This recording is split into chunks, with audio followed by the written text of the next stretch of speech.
ಬಂಧು ಬಾಂಧವರು ನೀವು ಸೇರಿದ್ದೀರಿ. ಅದೇ ರೀತಿಯಾಗಿ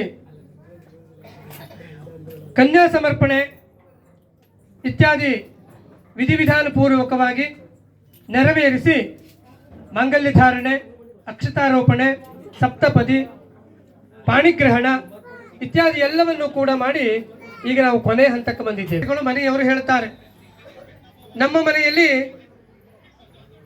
ಈ ಒಂದು ಕನ್ಯೆ ಹುಟ್ಟಿದಾಗ ಬಹಳ ಸಂತೋಷ, ಆನಂದ, ಖುಷಿ ಎಲ್ಲವೂ ಆಗಿತ್ತು.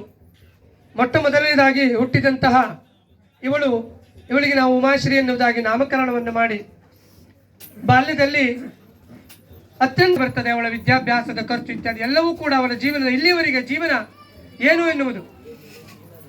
ಈ ಕ್ಷಣದಲ್ಲಿ ಕನ್ಯಾ ಸಮರ್ಪಣೆಯನ್ನು ಮಾಡಬೇಕು, ಬೇರೆ ಒಂದು ಕುಟುಂಬಕ್ಕೆ ಕೊಡಬೇಕು, ಕೈಯನ್ನು ಎತ್ತಿ ಕೊಡಬೇಕು ಹೇಳಾದರೆ ಮನಸ್ಸಿನಲ್ಲಿ ದುಃಖ, ಸಂಕಟ ಉಂಟಾಗ್ತದೆ. ಯಾಕೆ ಕೇಳಿದರೆ ಎಷ್ಟು ದಿವಸ ನಮ್ಮ ಮನೆಯಲ್ಲಿ ಬೀಳ್ತಾ, ಹೇಳ್ತಾ, ಬೈತಾ,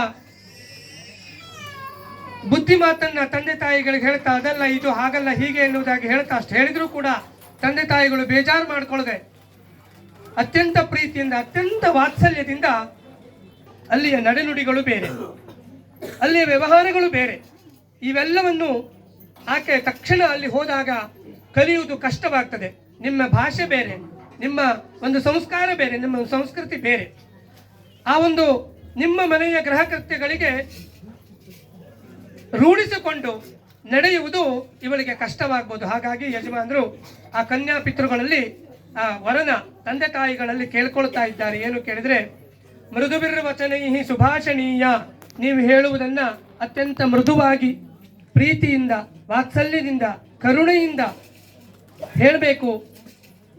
ನಮ್ಮ ಮಗಳು ಬುದ್ಧಿವಂತಳಲ್ಲ,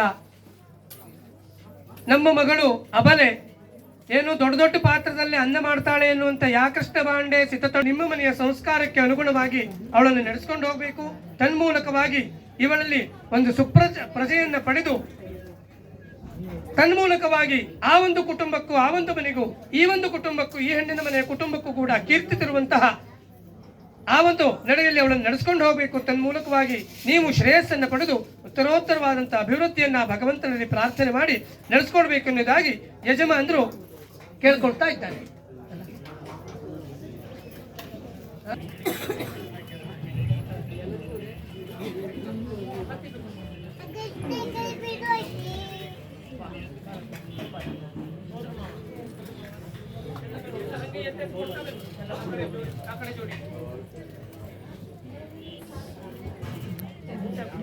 ಸರಿ ಬರೋದಿಲ್ಲ ಕಡೆ